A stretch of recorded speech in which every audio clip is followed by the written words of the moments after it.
All right, so this podcast episode is going to be a little bit different. I just had some functional lab testing done and I want to share it with you guys.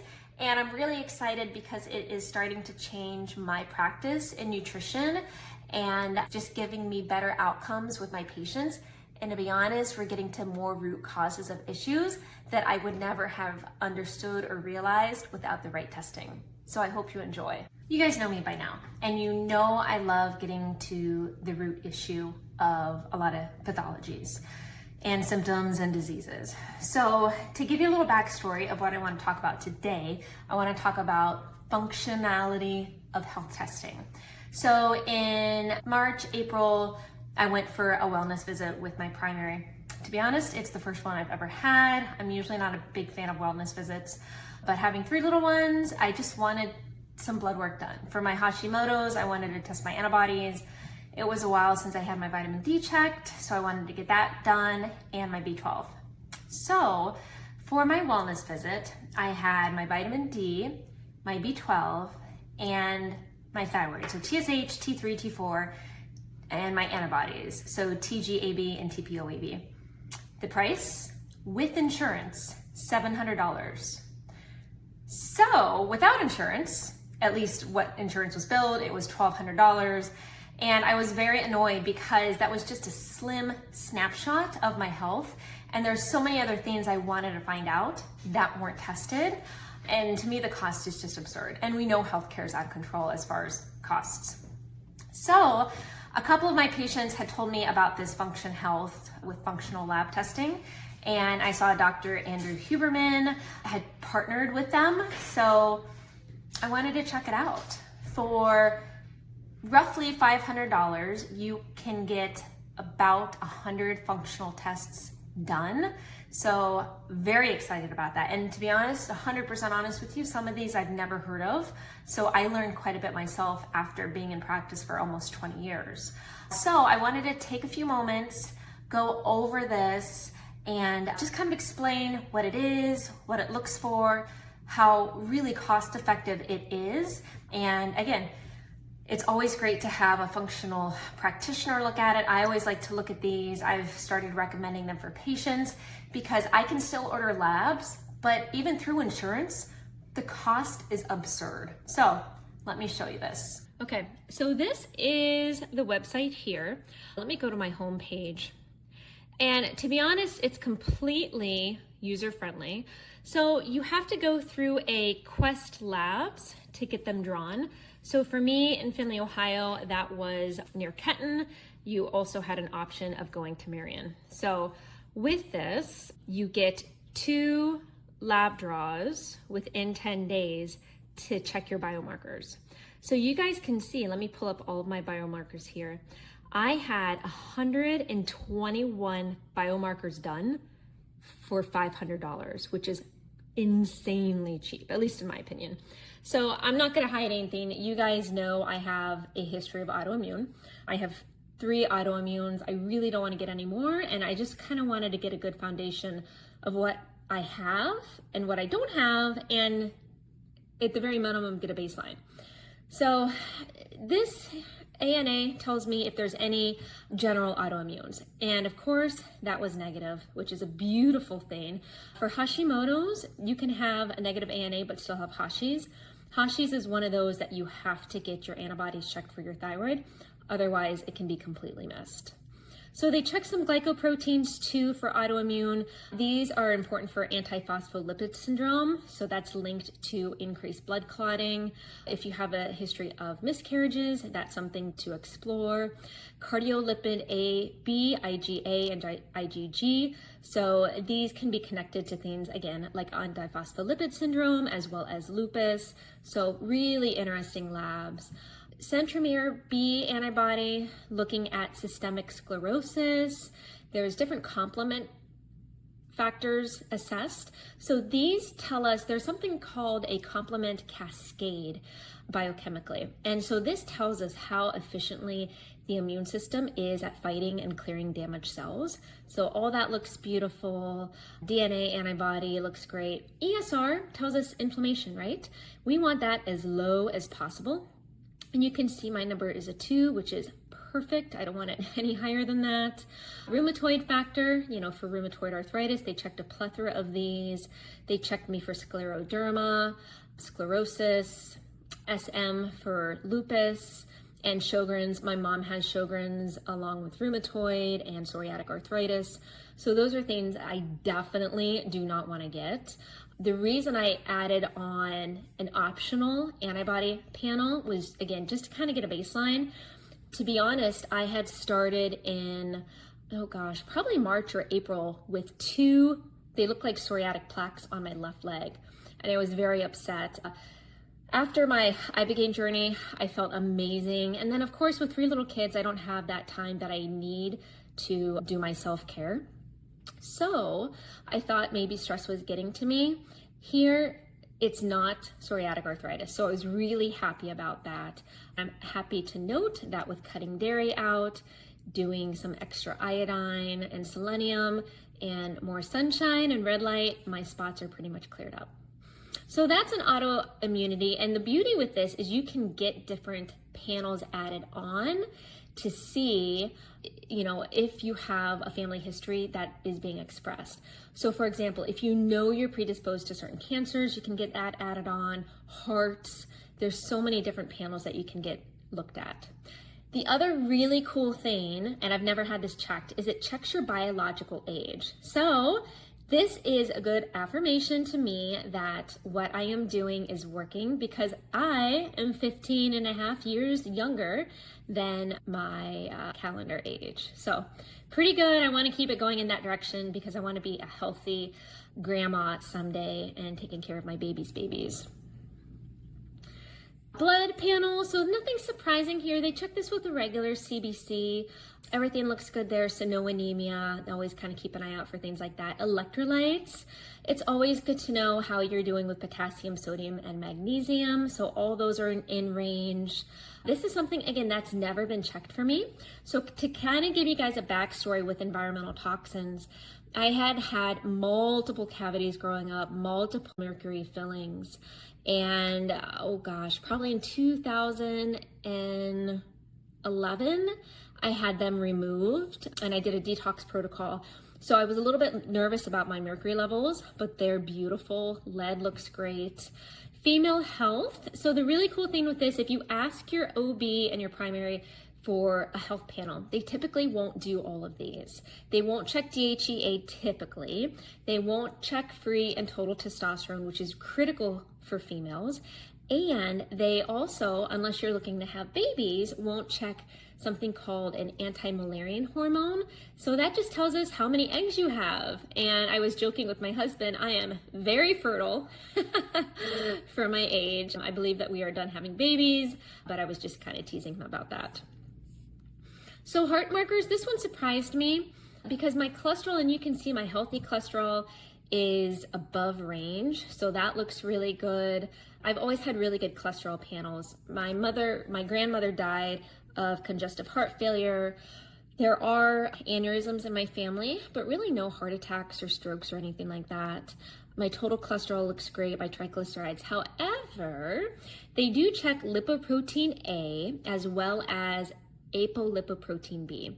So these are different markers that tells us how the lipids are being transported, looks at particle size, and it tells us how sticky the plaque is, which can lead to heart issues, right? And cardiovascular disease. So mine is above range, which is not good. We don't want that. So the really neat thing is if you click on what is abnormal, it tells you, 75 is the cutoff. Geez, I'm at 163, so I really need to be careful, even though I'm healthy. It gives you foods to eat, so things to help, right? Eat real food, no surprise there. Food is medicine, anti-inflammatory foods to limit, again, right? Refined carbs, limit sugars, trans fats, processed meats, artificial additives and preservatives, which I don't do anyway. And then supplements. So I did purchase, I was on L-carnitine previously for lipoprotein levels being elevated, but I just ordered niacin. So I'm going to start taking that and be on that until I die, because this is more of a genetic issue than truly a lifestyle issue. Immune regulation, it checks a breakdown of all the monocytes, neutrophils, white blood cells. You can see mine, a couple of these are below range. I have an autoimmune, so I expect those to be a little funky. Everything else looks pretty good. I love that they check something called high sensitivity C-reactive protein. So this tells us about inflammation that is predicting risk for cardiovascular disease and other inflammatory conditions. So I know I need to boost my immune system, and I'm working on doing that with nutrition. Kidney markers, I have no family history of kidney issues. My dad had kidney stones, and 2 of my brothers. But for me, thankfully, I've never had any issues, and my kidneys look beautiful. Liver, they do a nice breakdown looking at GGT, which tells us if there's any duct blockages, bile issues. AST and ALT are liver markers for inflammation. ALP is in range for me, but that can help detect autoimmune and other issues going on there that's affecting the liver, which thankfully mine are not. Metabolically, so this is really important for those of you listening who have issues with weight. There are 2 hormones called leptin and ghrelin. Ghrelin, the way that I remember this is ghrelin growls, right? It tells you when you're hungry. Leptin tells you when you're satiated. So we want leptin in range or below. So if it's above range, you're more at risk for obesity, chronic inflammation, insulin resistance, and other issues. I'm a low body weight, and mine's a little bit below range, which I'm okay with at this stage of my life, being in my early 40s. Glucose looks great. A1C tells us, again, glucose regulation over 3 months. So mine is in range. Insulin checks for insulin issues or insulin resistance. So that's always nice to see where you're at. And then this is really cool. They check for different nutrients, right? So we know my ferritin's a little below range. If you click on that, you can further look at, why would my iron be low when my red blood cells and everything look good, right? So inadequate dietary intake. With this, not enough leafy greens, red meat, which I do both of those quite a bit. Hormonal imbalances aren't the issue for me. Gut health, I always struggle with that a little bit because of my autoimmune. So foods to eat, how to boost up ferritin, right? Iron-rich foods, so red meat, seafood, eggs. We love eggs at our house. Vitamin C, so citrus fruits, tomatoes, and cooking method. We already do this, but cast iron, right? Supplements we can do. Of course, I could always add in a iron support. So there is a difference. There's a heme iron and a non-heme. Heme is from animal-based and it's very bioavailable. Non-heme is plant-based, a little bit less bioavailable. So I have a couple of options with that. It also checks something, so when we check B12 in the blood work and it looks great, it doesn't necessarily tell us how methylation is going on. So there's something called methylmalonic acid. So this is helpful for checking vitamin B levels. So you can see mine is low, right? So if we have low levels or normal, that tells us that B12 status is perfect. It's functioning properly. If we have high levels of MMA, that tells us a vitamin B12 deficiency, even when standard vitamin B12 tests appear normal. So this is truly a functional test of B12 in the body. And again, it's critical for nerves, DNA synthesis, gut microbiome support. So we definitely want to make sure Bs are good. Vitamin D, you can see mine's above normal. I keep mine above normal. I'm okay with that, but it's just nice to know where I am. Zinc, I never take zinc, so I just started taking it because my zinc is a little bit at the low end. I typically love oysters, and those are my sources of zinc, but with kiddos, I don't get a chance to get out and do oysters often. And then the other really cool functional aspect of this is it tells you omega-3 and 6, as well as arachidonic acid, so inflammation versus anti-inflammation. It breaks down how you're doing with your omegas. So I take omega-3s. You guys know I eat sardines and anchovies and salmon. So my levels are right where I want them to be. But this is something really important to check to see if you're getting what you need. Lipase, my lipase is a little bit high for my pancreas. I have a pretty high fat diet, so I'm not too concerned about that. And it's just a tick above where it should be. So these two, lipase and amylase, can be elevated with pancreatic inflammation. DHEA, really critical for reproductive health and adrenal health. Mine is in range, so we want that. And that tells me that I'm aging slowly, which is good. I don't want to age fast. Thyroid antibodies, we know I have Hashimoto's and we know it's going to be high. Now I just know I need, my TSH is 5.39, ideal is 2.5. So I need to up my thyroid glandular. So I like to check my thyroid antibodies twice a year, as well as my TSH to see where my supplements need to be. T4, T3 look good, antibodies, and it gives you recommendation if you do have Hashis, where your antibodies were, where they need to be, and how high they are. And then the other thing they do is they do 13 biomarkers for urine, which again just tells us if there's inflammation. You can see there's trace leukocytes for me right there. Albumin looks great, color, glucose, ketones, all that was negative, and then they check your pH. So at the very end of this, what they do is they give you an action plan. So here you can see food, so I'm going to click on that. Foods to recommend, so mackerel, sardines, kale, broccoli, collard greens. Now to be 100% honest with you guys, I don't do mackerel, I do herring. I do kale and broccoli, but I don't do collard greens. So the cool thing about this is, okay, so if I highlight collard greens, you can see it might improve my ferritin, my white blood cell count, my thyroid antibodies, my lipase, and my lipoprotein A. So very practical. And then supplements, my top 5 supplements that I'm already on, which I'm not on curcumin, but I'm on D. I've actually stopped D because my D was high. But omega-3, selenium, and probiotics, I take all those, but I'm just upping a few.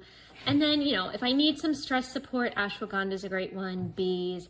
So these are just general recommendations that are tailored to you, but you don't have to take all of these. So glutamine is something I take every day in my protein shake with my Vital Proteins protein with collagen.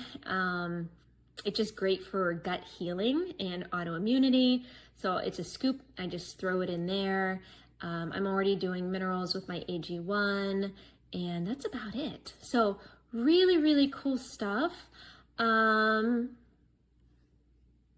then just to wrap up, what they do is, so an annual lab visit, full results are in 3 to 4 weeks.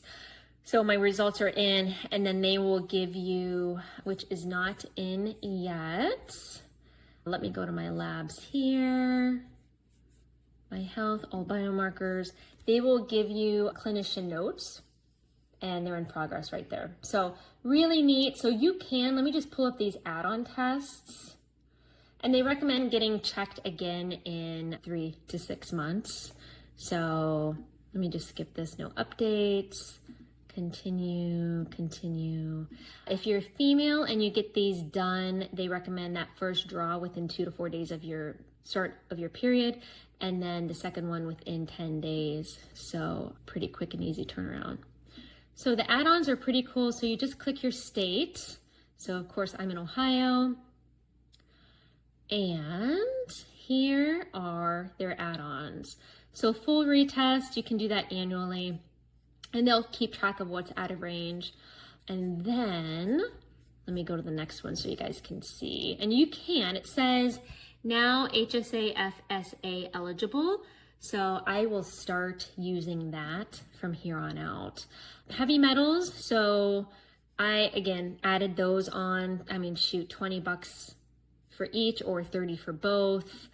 GGT for liver, I don't need that rechecked because that was normal. Female health, so that's all included.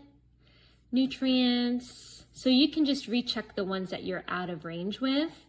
So this is really cool. They can do cancer detection. Now, it's a lot, but it's called Galleri by Grail. It's $900, but it screens you for 50 cancers as early as stage 1. So if I had a predisposition for cancer, you bet your bottom dollar that I would be getting this done. It's going to detect things way before other testing. So that is really neat.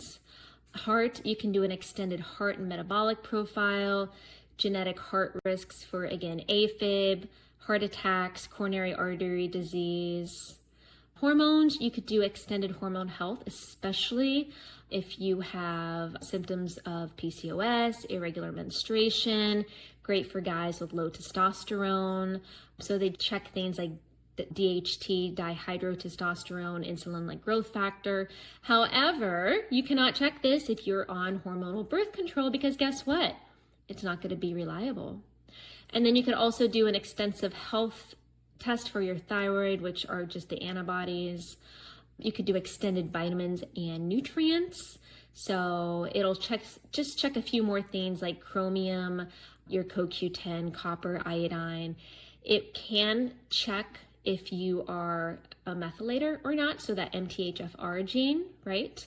That is 130. It can check you for celiac, gluten intolerance. Again, if you have a family history or you're just curious, that's $70 roughly. And then an extended autoimmunity. So they check a lot more, and I did get most of those checked. So really, really neat opportunity. They can check you for chronic inflammation to mold and environmental toxins. There's an extended immune regulation, food allergies, indoor allergies, as well as food sensitivities. So those, I feel like, at least in the world of functional nutrition, is completely cost effective. They can check you for Lyme's as well as viral antibodies, which I do run on a lot of patients. So Epstein-Barr, cytomegalovirus, because we know those can lead to cancer, but also autoimmune. They can check you for brain health. So Alzheimer's genetic risk, Alzheimer's early detection, and then of course, brain injury and degeneration. So if you have a family history of Alzheimer's, that is scary, right? You can get checked for this. For me, my dad's mom had Alzheimer's. Other than that, my dad just had Parkinson's. But we know that was related with pesticides. They can check you for PFAS, so forever chemicals, extended heavy metals, and BPA with environmental toxins. And then they can also check you for bone health, so osteoporosis, hyperparathyroidism, as well as multiple myeloma. So again, if you have those family histories, it's a nice way to get a peace of mind. And then pregnancy, right? $3 for pregnancy, and then sexual health for STIs. So neat opportunities. So that's the function health options for functional testing. Again, I am loving this, and I'm sharing my results to improve your health as well, because I think this is a really neat opportunity and just avenue outside of traditional medicine that gives us, again, a more functional approach to health, wellness, and nutrition. So if you have any questions, please don't hesitate to reach out to me on my website. You can always send me a message or contact me for a discount code for function as well. And if you're interested in getting the function health tests done and then having my eyes look at them as well and put together a diet and supplement regimen, I would be more than happy to do that. You can always schedule those on my website through the online consultation. So I hope you enjoyed this podcast.